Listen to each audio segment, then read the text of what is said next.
Welcome again, and tonight we're going to talk about environmental suits. This started out as talk about the new spacesuits that they've created, and I took it one step further when I started doing the research and found there's all kinds of suits and a history of suits and why they do things the way they do and differences and what they changed and why. And so thought we'd get into that. So here's kind of a progressive history of where spacesuits are going. That's John Glenn on the left in a Mercury 7 spacesuit. Looks like a lot of aluminum foil. Woven aluminum thread spacesuits to reflect the heat and potential for radiations. And the next one over is a early NASA high altitude pressure suit. And then the next one over you see is one of the SpaceX launch and reentry suits. And then towards the right, that's the new moon or lunar excursion suit. And you can see they kind of all have to protect the person that's inside of them, but they do it to different levels and with different materials and advancements since they first came out. So we'll cover that stuff. And when I expanded the topic out to environmental suits, people are going to ask, well, what about this kind of suit and that kind of suit? And so I had to list the ones that we're not going to be covering, or the gas mask from World War II. For people, yeah, I can see the smile from the Doctor Who fan. Are you my mommy? Yes. The biological COVID-19 face masks, the N95s. Respirators, think of a particle filter mask with an air tank, which you see for fire and rescue.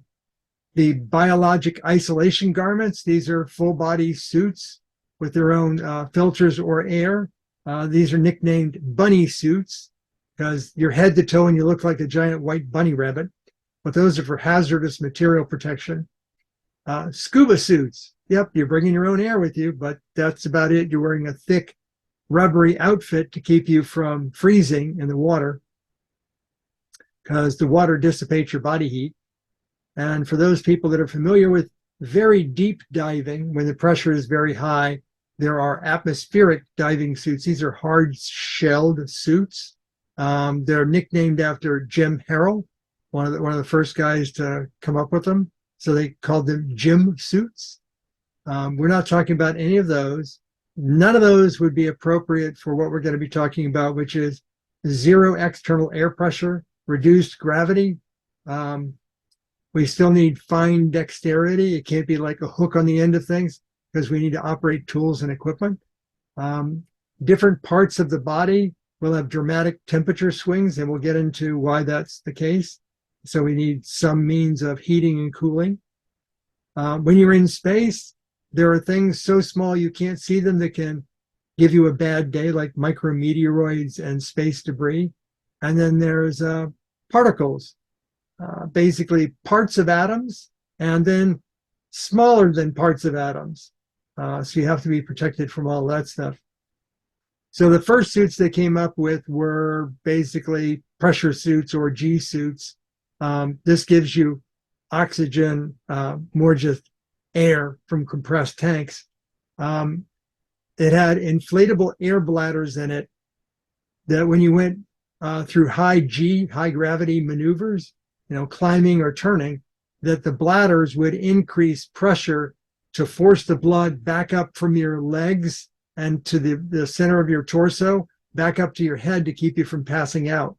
So these were purpose designed to protect the pilot, but not real full body pressure. So they wouldn't work in the vacuum of space because your eyes and ears are still exposed. So that was where they started.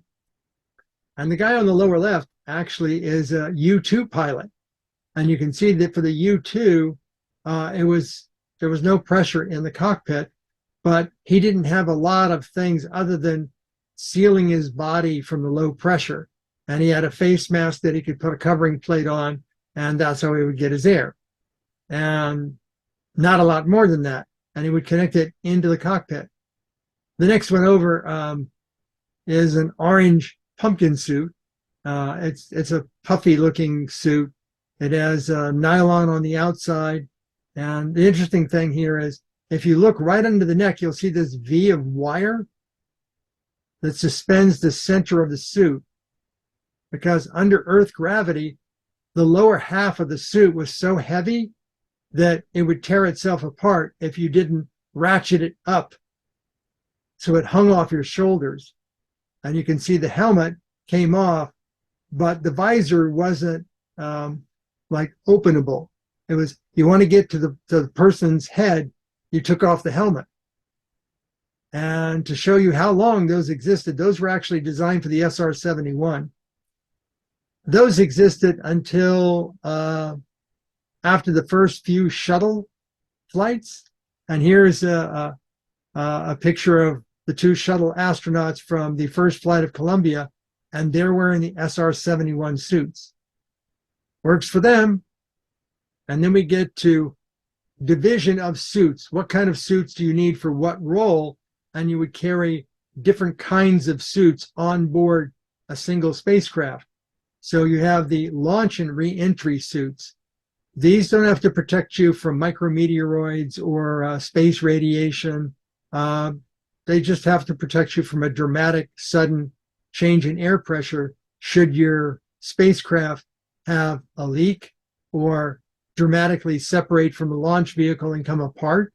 So you needed something to protect you. And that's what you get. But the original ones they had for the space shuttle were these orange-looking ones that they called pumpkin suits. You could see the mask would open, and the communications was on the inside of it, and you wore what was known as a Snoopy helmet for your headphones up against your ears. They didn't have like earbuds back then. They just had a thing you put over your head that not only gave you hearing, it also monitored your vitals. So they could tell, like, is the heart still beating? Yeah. You can see they had gloves, but the gloves were not very protective. They looked like just rubber gloves, which meant they wouldn't be able to use those on touchscreens because the touchscreen relies upon capacitive discharge from your fingers. So when SpaceX was creating their new, what they call nicknamed White Knight suits, they look like gladiators.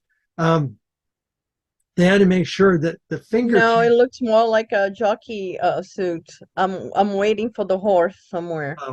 Well, normally they don't wear that kind of helmet garb on jockeys, but they had to make sure that the fingertips were still conductive. So that was the big push up for that. Now they have to be flexible and lightweight and without requiring a lot of effort to make them. The original suits, we'll get into that later, there was a lot of effort to just make one suit for one particular astronaut. Now they're almost cookie cutter, and they just change a few things in the pattern. They can make them for different size peoples. But most of the electronics and all of the atmospheric processing is done outside the suit, which makes the suit lighter. But you'll notice on the shuttle suits, they have these giant tubes and giant tube connectors. They're much smaller, and they're off like on the back quarter side of the SpaceX suits, so they look a little less obvious, more elegant. But what if you're training to go extravehicular activity from a spacecraft, so you're training for zero-G and how to use tools and such, but you're doing it in a giant tank of water on the Earth? Well, it's kind of like the same suit, but kind of not. There's some things that would be different. For example, when you're in a tank of water, the higher pressure is on the outside rather than the inside. Also, in a pool full of water, your body heat is going to dissipate quicker. So it's more important to do heat exchange inward rather than outward. But you still need cooling because there's a bunch of electronics in your suit that does heat up. The idea is to create an environment where it's kind of like zero-G. That's why you're in the water tank. So it has to have a buoyancy compensator. So they have a bladder that fills with air and adjusts for what your weight is when you got into the pool. But you're still under Earth gravity inside the suit. So while the suit may want to float up, you're still inside the suit with gravity pulling you down inside the suit. So they had to make the suits so that you could get pulled down and you could still see out of the suit. Because if they made it as if you're in space, your head would be up here, and then you'd be looking out like over the top of the bottom of the head opening. So they had to make some changes for them to use them in the tanks. And obviously, you don't need the radiation protection of the micrometeoroid or space debris protection when you're in a giant vat of water. So different suits for different purposes. So what about those EVA or extravehicular activity suits? These, they worked during the shuttle program, and they even tried a backpack that had maneuvering thrusters on it. They called it a manned maneuvering unit, and it was in the shuttle cargo bay. So you'd come out in your spacesuit and you'd strap yourself into this frame that had little nitrogen pressure jets on it, and that would be how you'd fly around. But if you weren't flying around via that, you might be on a tether. If you look back to the Gemini astronauts, when they did the first EVAs, they were on an umbilicus, which provided them their air, power, everything to make the suit lighter and easier to move around in. So they had a cable. And if you cut the cable, no more astronaut. So they had to find a way to make it where they would be on a tether that would allow them to not float away, but all of their life support, batteries, all that kind of stuff were in their backpack. But what about lunar excursion suits? They're bigger, they're bulkier because there's next to no atmosphere on the moon. And so you get a lot of radiation and micrometeoroid debris because it's the moon, there's not much atmosphere. And when it's in sunlight, you're being bathed in radiation. If there's a solar flare, you better go running back for your space vessel or whatever your compartment is you're in, because you wouldn't survive it long being bathed in a solar prominence on the surface of the moon. So you'll note the changes between the Apollo lunar excursion suit and the Artemis lunar excursion suit. You can see how the head opening has a wider view. You can see off to the left and off to the right easily. You can see that the gloves are smaller. They don't go up the arm so much, and the connection between the wrist is not covered over. In the Apollo suits, you can actually see the metal of the connection. That way the astronaut could take their own gloves off. In the case of Artemis, you require assistance from another astronaut to get into and out of your suit. Also notice one of the problems they had with the Apollo suits was waist rotation and bending. It was just straight down. There was no joint at the waist. But you can see that the Artemis suits actually have a swivel joint where you can turn. And this is a work in progress. This is the planned Mars excursion suits. I think somebody dropped a Tesla logo on there or some kind of space mission logo on there. That these are not approved yet. These are prototypes. But you can see that everything is like a step up in durability from what you saw on the lunar excursion. The other interesting to note is you see this back panel that's kind of a hoop. There's actually a compartment to the back of the spacesuit. And the idea is when they were on the moon and they go outside in the lunar debris, due to static electricity, all that dust would cling to the outside of the suit. And then when they would go back on board the LIM, the Lunar Excursion Module, and they'd pressurize it, all that dust would electrostatically eject itself from the suit and go on everything else inside the capsule. So that caused respiratory problems, that caused problems with electronics, because the lunar dust is mildly conductive. So that's, letting the dust in is a bad thing. It gets into everything, causes health problems, electronic problems. So they're looking at when they go to Mars, where you have even finer dust that's more like microscopic glass shards from, millions of years ago, volcanoes and asteroid impacts that maybe you get into your suit from a compartment on board your rover, and you never actually expose the outside of your suit to the inside of your spacecraft. Don't know whether it's going to fly or not, but that's something they're looking at for Mars. I've seen some models like that, and it is super easier for them to go in because they don't need assistance to put on. Because it's basic, you jump inside of another spacecraft that you can walk in it. Yep, So I found that the idea is it avoids toxicity with the minerals in Mars and the moon. yep. Not contaminating the inside, and it's easier for you to go in because you only need assistance to close to the back, but you can jump in and jump out of the suit fast. Yeah, they haven't figured that out for the moon yet. So the moon will be the first place they trial those spacesuits with a, what do they call that? An airlock, a spacesuit with an Hmm. airlock on the back of it. So the basic stuff of a environmental suit or a spacesuit, you obviously need air to breathe, but you have to watch out what the mixture is. You don't want too much nitrogen or too much oxygen in it because there are problems. Too much nitrogen, you get the bends under pressure. Too much oxygen, 100% oxygen, if you're breathing that all the time, it's actually toxic. And if you remember the Apollo 1 disaster, pure oxygen under 14 pounds of pressure is a spark explosive flame waiting to happen.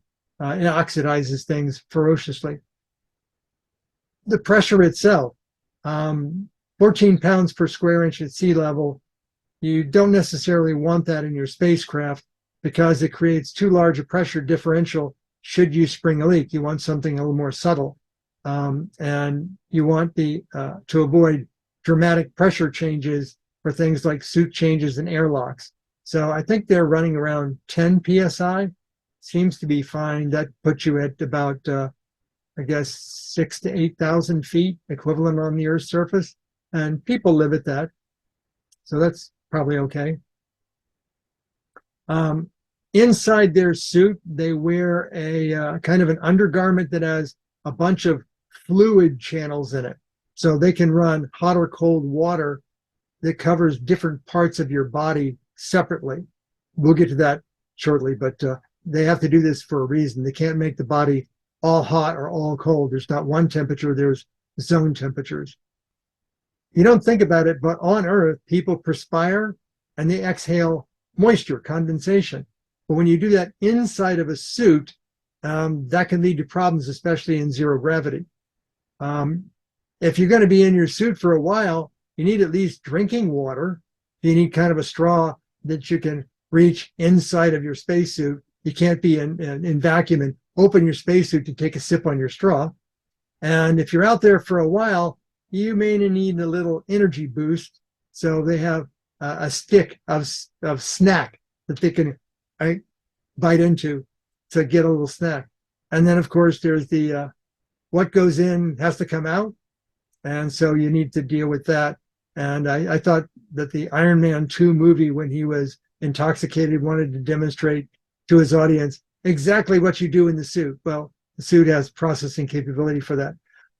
But the spacesuits, they looked at how much it would cost to put a bathroom in the suit versus just tell the astronaut to wear a diaper. So depends.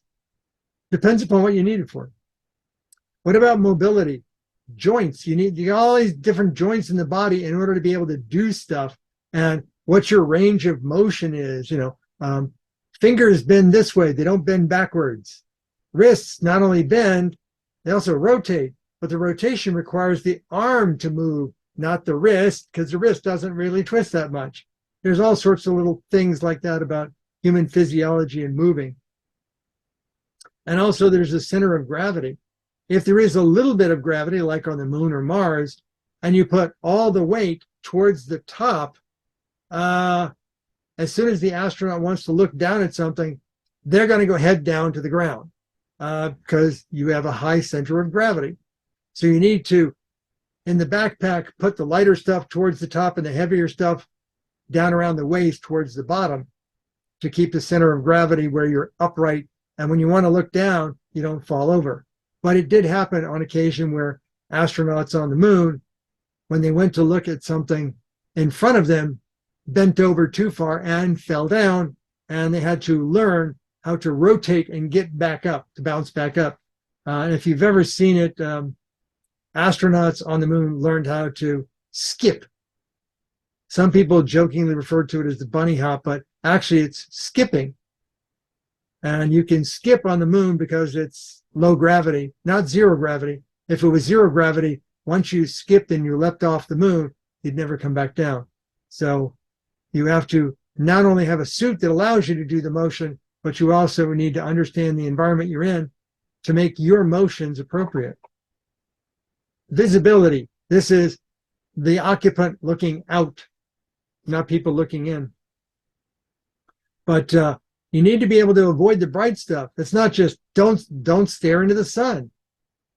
If you're on the moon and you look down at the ground when the sun is shining on the ground, it's so reflective, it's like looking into the sun. So you need to have either electronic or a pull down visor that's very reflective. On the Apollo suits and the space shuttle suits, they used a polycarbonate shield that was laced with gold.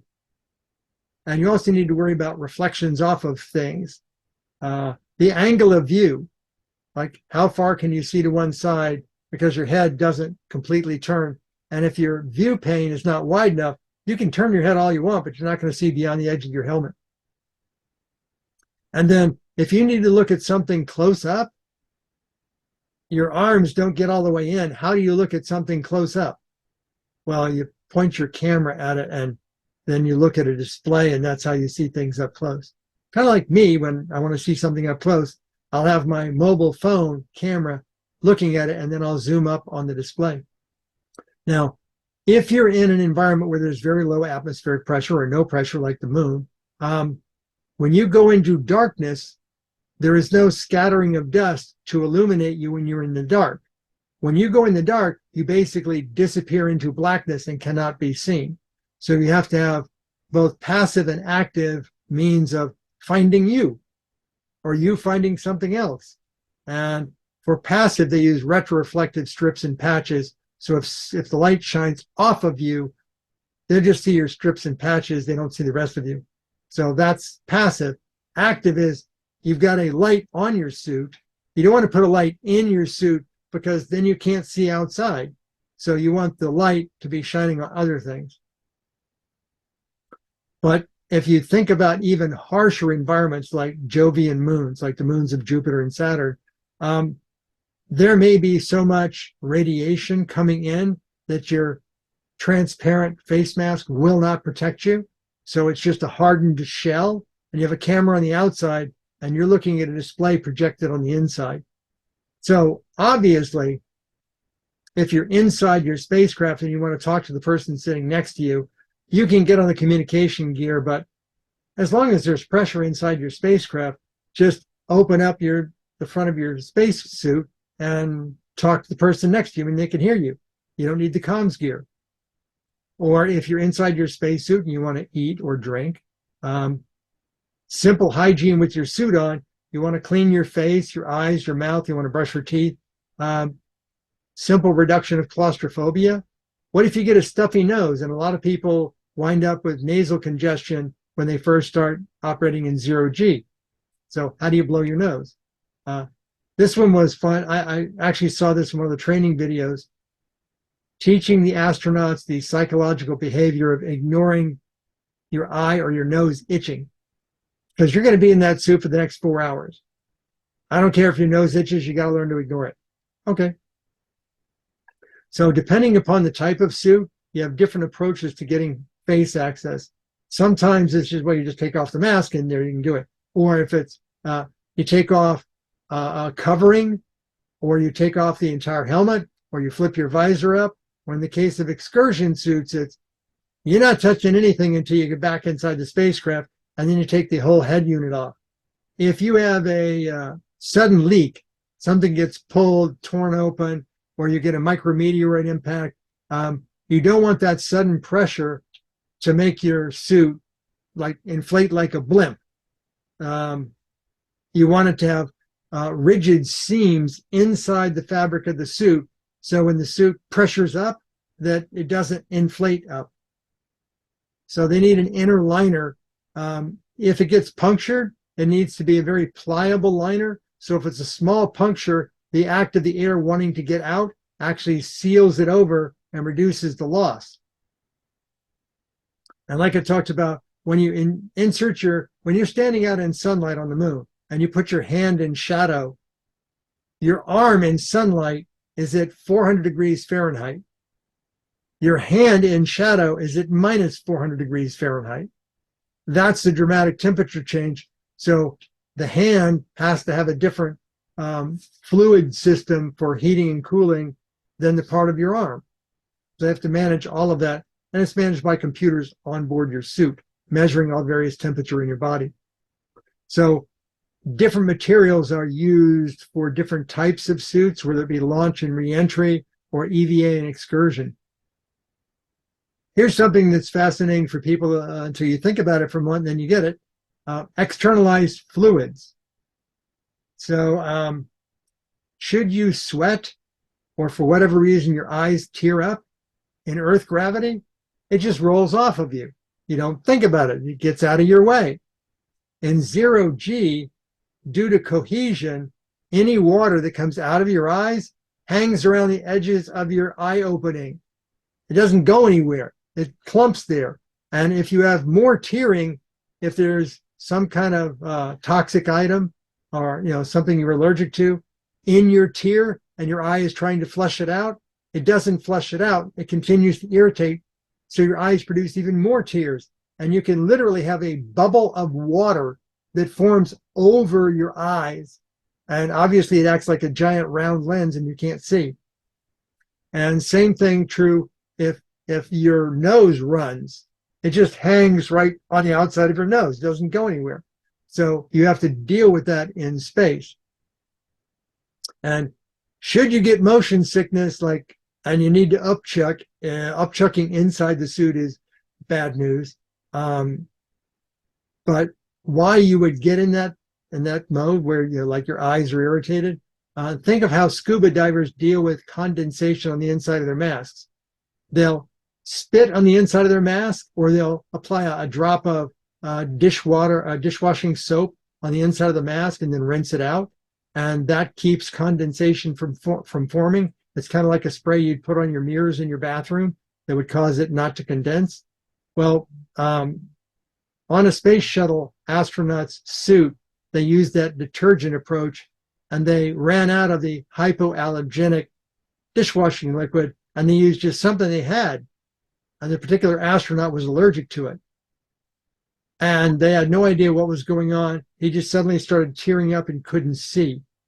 They've had leaks inside of spacesuits where the leak fills up and the head's a nice compartment. So it literally just, the rest of the suit's under pressure, under tension. So it fills up all around the head. The astronaut could drown if they didn't get him back inside the spacecraft fast enough. So the only way to remove liquid from the outside of the body is with a porous or hygroscopic material, and you literally have to wipe or scrub the water off. Think about it this way. If you just take your hand and wipe it across your face in 0G, some of the water is still on your face. The rest of the water is now clinging to your hand. So you have to be able to dry these things off using specialized materials. Flying bits of stuff. A spacesuit is not like a layer of cloth. There are 20 plus layers of various materials for different functions. The outside being white, obviously to reflect light, but then you get into the inner layers where you have heat reflection, you have mylar for radiation, you have thick plastics, because the plastics, if something goes through, when the pressure starts to come out, it can actually push the plastic close and self-seal. So you have all these different layers. The suits have to be ripstop nylon coated with a polymer, so that if you get a tear in your suit, that it's localized to just that part of your suit. And if you just grab it and pinch on it, it will start to close the opening. But they still have to be thin for flexibility. For face coverings, they're polycarbonates to protect the vital areas of your body or the electronics. They actually have very thin sheets of titanium to act as just like bulletproof armor. All this goes into a spacesuit. And then the high energy particles. Once you get outside your spacecraft and you're in your spacesuit, you need all those layers because you've got all sorts of things bombarding you in space that, strangely enough, you also have to have conductive material like a Faraday cage around your suit, because these things are high energetic particles and they can cause an electromagnetic pulse that could destroy your suit electronics and you can't breathe anymore. So they have to protect all that stuff. And if you don't protect them from certain energies, it can cause cancers later on in life that you don't initially detect. So significant areas to be protected are your brain, that's the helmet, your eyes and your face, that's the mask and visor. All your various limbs need multiple layers of suit fabric. Your major organs need protective panels, and then the electronics needs their own covers. When you get to other places like the Jovian moons, we may have to go back to a hard shell on the outside. On the inside, there may actually be fluid bladders, because they found that dense fluids, including water, are very good at reducing radiation absorption. So different suits for different purposes. And what about sizing? One size does not fit all. They initially tried that. That's why all the Mercury 7 astronauts seem to be roughly the same size, because they could make one suit design and not have to make them individualistic for each astronaut. But as we grow space programs, you're going to have tall, short, slim, obese, male, female. Do you make everything the same size, or do you make modular parts? Because wherever there's a joint, maybe you make only a few sizes of that piece. Let's say the section between your leg joint and the top of your foot. Probably only need 2 or 3 of those size, until you get to, what about colonization? Now you're going to need the Space Family Robinson. You need infant spacesuits, child spacesuits, adolescent spacesuits. Yeah, different sizes. You'll know that we've really conquered the whole spacesuit phenomenon when you start considering attire for events rather than for missions. Think about it this way. In civilian and military life, there's event-appropriate attire. Is that your casual daily dress uniform or your full dress uniform? Are you just hanging around the house? Or are you going out in public? Is that your Sunday go-to-meeting clothes? You know, all those kinds of things, not for protective purposes, but just appropriate attire for events. When we get to that stage, when you're going, I know that's your lunar excursion suit, but is that your formal lunar excursion suit or your casual one? Then you know we got spacesuits covered. Think about things, how things have improved over the years. Spacesuits used to be so heavy that they would rip themselves apart if they weren't supported by your shoulders. Nowadays, we have all sorts of materials. We have custom polymers. We can do nanoscale molecular chemistry to make things, stretch only in one direction, but not in another.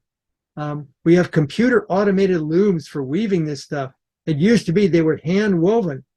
We have all kinds of fancy materials like Kevlar and Kapton and Mylar and Velcro and cyanoacrylics. These are things that we can now just, we'll just put some Kapton tape layer in there, and that'll, bounce off certain levels of radiation and protect you from heat. This was interesting, I found. There are pliable air sealing acrylic adhesives. So in the spacesuits, they have a very thin layer. It's kind of like the stuff that you get advertising mail, like Post-it notes, the thick, gooey kind of stuff. So if it gets pierced and then the object goes all the way through, it will seal itself back up automatically. We have the real high-tech stuff, the carbon fiber for strength and durability, and carbon nanotubes, so you don't have to make wire out of heavy copper. And then think about the advances in fabrication itself. Back when they were first designing spacesuits, we didn't have all the fancy software for doing the 3D numeric modeling of parts and such, and there was no way to like easily just scale the suit up or down because you had a different size astronaut. Nowadays we have sub-millimeter subtractive milling, computerized. We have additive 3D printing of things. We can 3D print up the mold for something so that polycarbonate headgear will fit different size heads. You just scale the mold up or down. We have self-sealing. We also have self-assembly. This was kind of interesting. We have nanoscale materials that you put onto a surface and they'll automatically create woven patterns all by themselves. I thought that was amazing. The suits weigh less. They're less bulky. They're more comfortable. You can see Bob there. He's one of the original SpaceX astronauts aboard Dragon. He's a smiling guy, as opposed to the guy whose face you can't see was tortured. We'll know we have it covered when you can purchase a bespoke spacesuit. So people talk about bespoke suits. This is where you have enough money that you can go have a suit made just for you. Helen and I have bespoke spacesuits from the Orville. We had them custom made to our size. We have to make sure our size doesn't change much. Otherwise, the suit doesn't fit anymore. If you're looking at the business matter of making spacesuits, do you make one size fits all, which is a little ludicrous? Do you make modular components? Do you make different sizes for different sections so that they modularly connect together? We'll know we're making a lot of spacesuits when we start thinking about the environmental damage due to the waste products of fabricating the spacesuits. And you'll know you're flying a lot of wealthy individuals when, rather than get your spacesuit off the rack from NASA, you go to a company that can build you a bespoke SpaceX spacesuit. So I lumped all of these different types of suits for different purposes into environmental suits. They create an environment you can live in. You have to think about suits inside the ship, suits outside the ship, suits in orbit, and roaming around on other celestial bodies. There's a large number of factors you have to think about. Luckily, we have a couple of companies that do this business.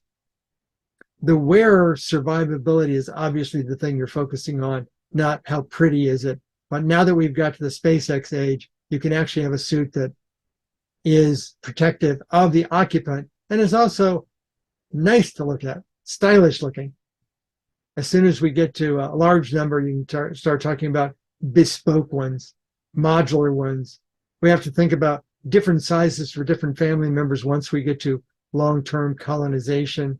And when lots of folks are flying around, we're probably going to get back to, my suit's not off the rack, it's bespoke.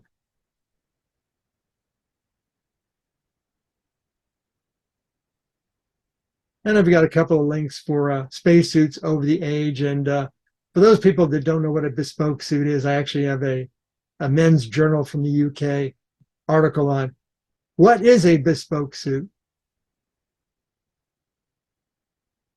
Okay, is there anything about spacesuits that I didn't cover?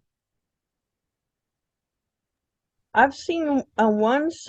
I might find the link later.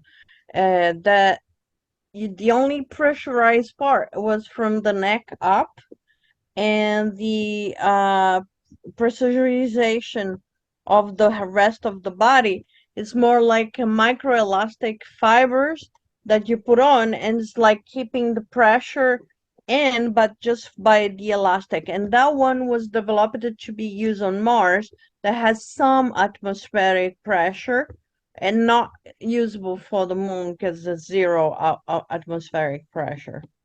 So I've seen some of those specific for Mars that might be the ones that in the gap. Yeah, I can look for it. You still have to have the undergarment for the temperature differentials. Yeah. The pressure differentials, yeah, if you're really looking at all the different aspects of it, then yeah, it'd be interesting to consider that. What is the low but still present atmospheric pressure? Because there's a couple of orifices that are below your neck that I don't know how low you want the pressure to go. I think I found it, the link. I will show you. Give me a second. I mean, it makes sense to take a look at it, but I would think that it's much easier just to do the whole suit. I'm gonna put on a chat. Okay. Oh, It's just anything one of else? those. Anything else about spacesuits?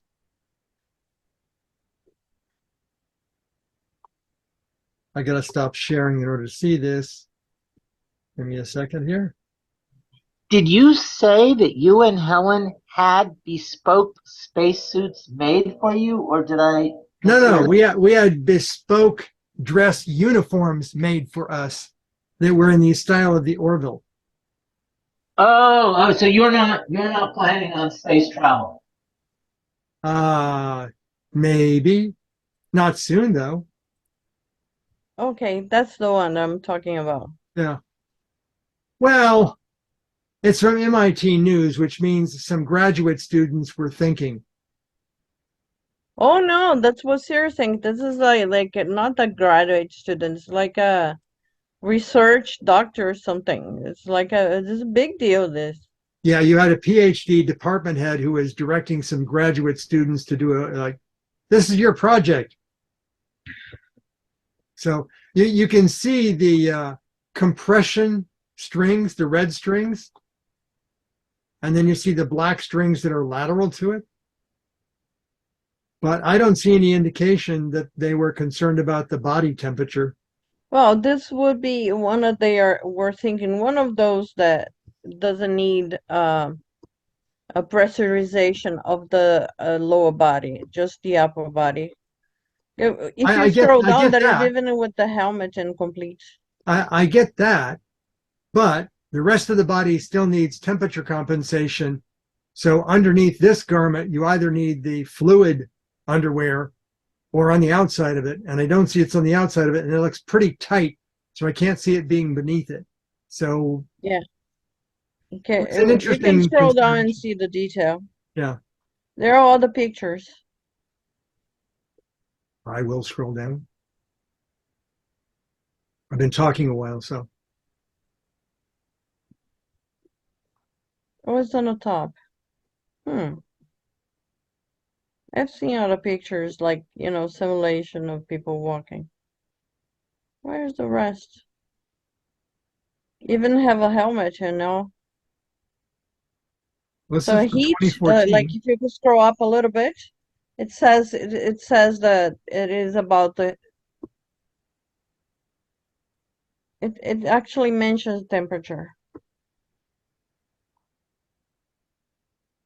Dava Newman, professor of aeronautics. Oh, they're talking about using thermal response materials so that it would tighten up on you. And when you cool down, it would loosen up on you. That's not for heating and cooling of the astronaut. No, but there is more. So the idea is that the pressurization would be more about the material that you're wearing, not just, pressurization. But this is only specific for Mars. Yeah, like it says, and stretched back to a looser shape when cool. So they're not talking about maintaining the temperature of the body inside the suit. They're talking about just the air pressure. But there are more stuff about the temperature inside, like electronic stuff. Well, electronics produces heat, and you can reuse that heat for heating the occupant, but you have to direct it away when the occupant is getting too hot. Oh, this is the material tightening up, keeping it tight. Yeah, it show like I've seen like this suit like being orange already with helmets. I don't know why this article is not showing. Well, I think it's because they focused too much on one thing and forgot about all the other aspects of a spacesuit. And they talk about how you would make the suit contract is by running a voltage through the surface of the suit to make it contract, to tighten up. And this was published in 2014, so Yeah. it might be ahead in technology. This is like, the beginning of it. They focused very heavily on one aspect of it, and it's interesting technology, but And I find that I mentioned that it would be one of those that I've seen yeah, made for Mars. yeah. And if they really crank up the voltage and you have an injury, then it could act as a tourniquet. Where are the other pictures? Let me scroll all the way. Maybe they're all the way at the bottom. Nope. I've seen like with the helmet and, I don't know why it's not appearing. Oh, that is a click, like a red button I see it. there. I see Maybe it. I that's see it. There you go. no.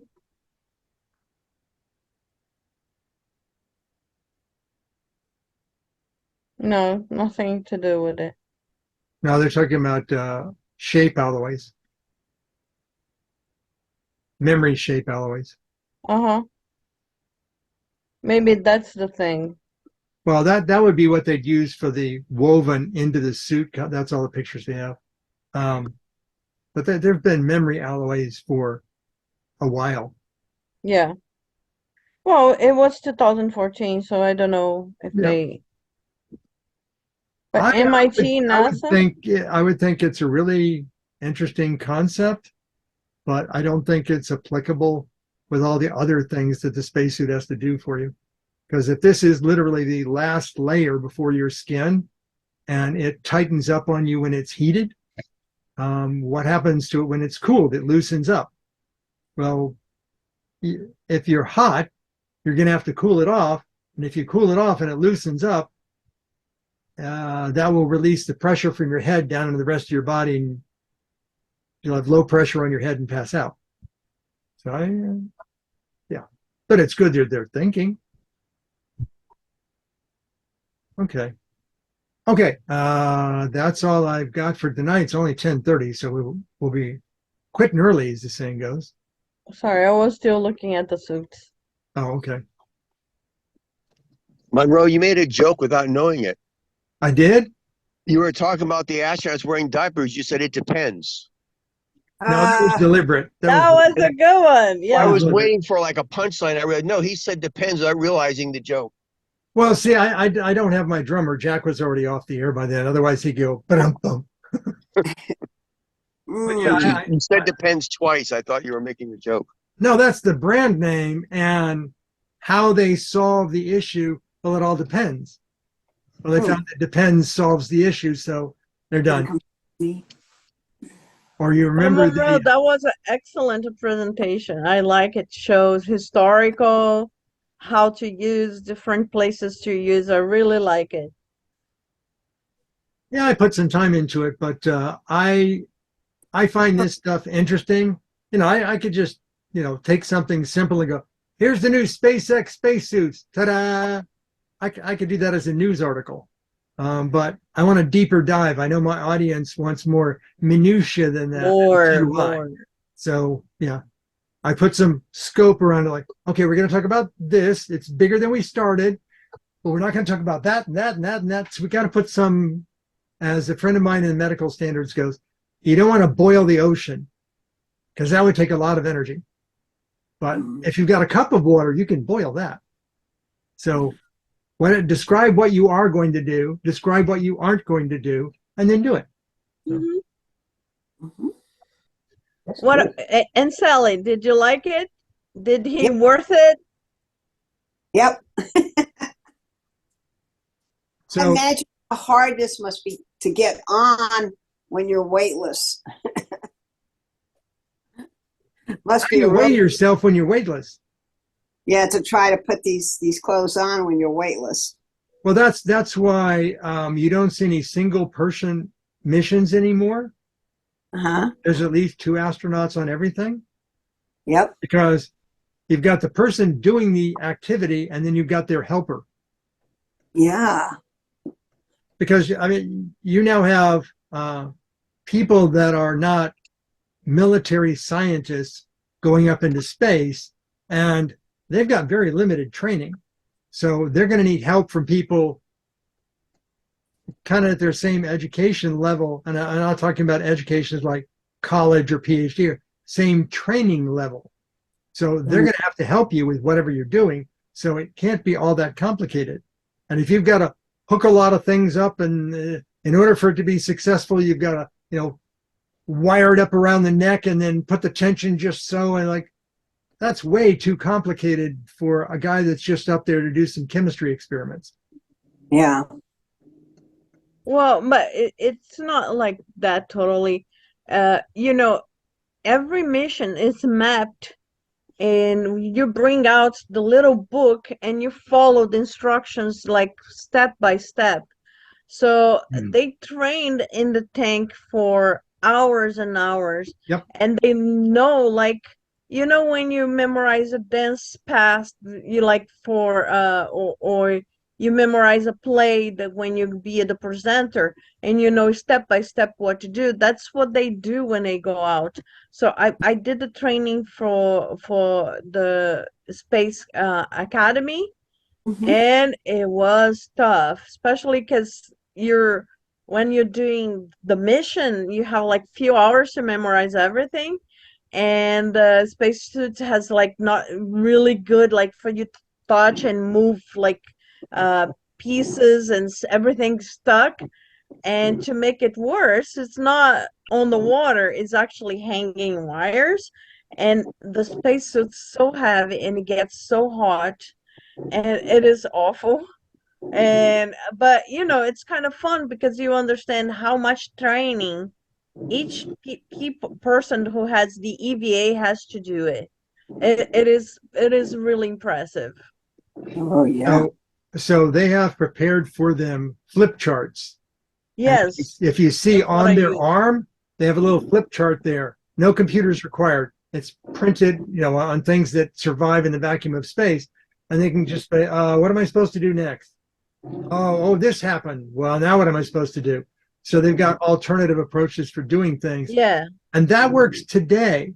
And you've had to do it that way because that's the only way it's going to be successful on a limited iterative basis. Once you get to the point where you're thinking of colonization, all bets are off. Yeah. That's like saying, how much did you plan before you jumped in your car and you drove over to the west coast of Florida? I spent a few minutes on Google Earth. Did you plan out every possible thing? Did you plan out every turn? No, I just, picked up some milestones along the way. You go, okay, when I get to here, I got to do this. When I get to there, I got to do that. All the exits I had to ignore along the way, I didn't plan that. And all the traffic that I had to drive around and avoid and emergency things on the highway, I just kind of generalized that, and I'll treat it as I go along. And you can do that up to a point, but when you get too casual, now you can't have things be too complicated. When was the last time you had to crank start a car? Well, and then when we travel around, we don't have to bring our own oxygen, right? Right. But it is nice to have air conditioning in a car. Yes. Yeah, the other thing that was that the experience to going through the Space Academy that's fun, and you have an idea what the astronauts are doing, is that you have to keep aware of where you place everything. Yep. While I was on my EVA, I lost 2 tools. If I was in space, I would cause like 2 big space debris that could risk the space station. That's why tools are on lanyards. You're used to gravity, to everything. And when you're hanging wires and you're pretending you're, in space, and then you want to put your tools somewhere, and then you drop your tools, and it's basic for me. I would have lost my tools because it is hard. You get used to be aware of every little thing that you bring, and then a lot of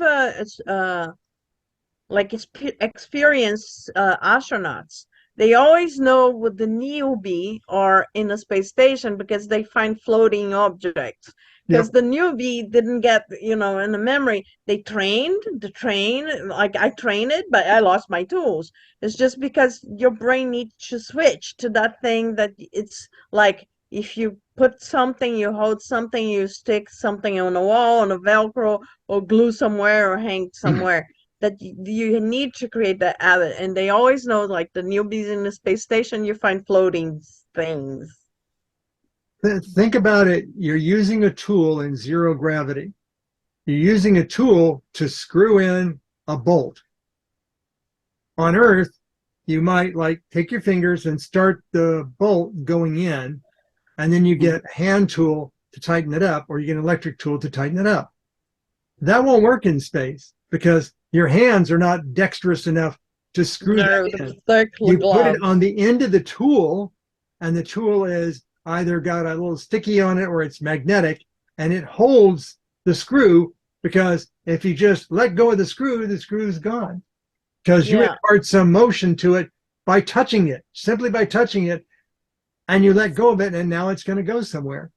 So the tool has to hold on to the part, and then you put it on the hole, but now how does it line up? Well, it's got a collar on it that goes up against the flat part of where you're working, and that keeps the tool from being like off angle when you go to screw it in and have the screw go thunk. Yeah. Oh, So and the other thing is that it was horrible because you have only few hours to memorize everything when you're doing in the simulation. Is that everything has acronyms, and I hate acronyms. It's like, oh my goodness, how am I going to memorize all those acronyms? Just say what you mean. It is like awful, and I hated the acronym. So you, what I went my EVA, and I have someone in my radio guiding me where I'm pointing. So, and then when we switch places, and I was the one on Capcom, I was the one, doing the help of the mission. So to make it easy, I start describe instead to use the acronyms that nobody could memorize in just few hours. I start to describing the whatever they need to do by the way they look like or the color. And the people who are outside were two girls. So whatever they need to exchange, I explain like, is the thing that looks like a makeup set. And then, oh, okay, thank you. So I start like, I messed up everything. I didn't use the damn acronyms. I start describing whatever it is, and they finish the mission very fast. well, when you're on Earth, you have full color vision, unless it's dark at Yes. night. In space, you're wearing a visor that has a gold film on it. All the colors are wrong. So Yeah. if you're saying it's the pink thing, or it's the blue thing, or it's not that color anymore. It may have been that color inside the ship, but now that you're outside, it's gray. Yeah. So color, Yeah. Our visors were transparent. yeah. Well, that's what they can't give you a complete simulation of space. That would have cost too much money. Yeah. Too much money. It would be, so the spacesuits could not be connected because it would cost too much money. Yeah, So for that's why you them were to hot. pull us, we were under the spacesuit a suit of those blue ice packs, Yep. like so they have like pockets everywhere, almost like it was like a protection suit, like for bullets, bulletproof vest. It was just like the same design of a bullet proof vest, but instead to be uh protection, it was ice packs everywhere. And so that was the thing that was keeping us cool, because it is a hanger. It was super hot, and you're hanging lighters, and yeah, and that spacesuit is just, it was just a killer. Yeah, they can do that on Earth. They can't use ice packs in space Nope. because But they are connected. water would condense off of them and fill the suit with water. No, they had another spacesuit that were connected, and they have like a buoyance, neutral buoyance tunnel that you can Yeah. actually see. There are people training, the people who pay more. Mhm. They actually had a connected suit that didn't need the cooling stuff. So they have like a full astronaut suit to do that. But that one, it was not just question of pricing. It was also a question of you setting your appointment to use that one. So it was kind of, yeah. You know how we solve all of this? Force Yeah. fields. Just Yes. put a force field around your ship or around your base, and all the There you heating go. and cooling Problem and solved. atmosphere, all that stuff solved. Okay. If anybody has any Suggestions? additional topics, feel free to shoot me an email, or my mobile phone is in the closing of in the signature of the email, so you can just text me something that rattles off the top of your brain, and like, okay, we'll do that. I'll do some research on it, and then a few weeks down the road, we'll cover it like we did with spacesuits. Monroe, are you still recording? I am. You Yeah. want to stop? Yeah. Okay. I will stop recording.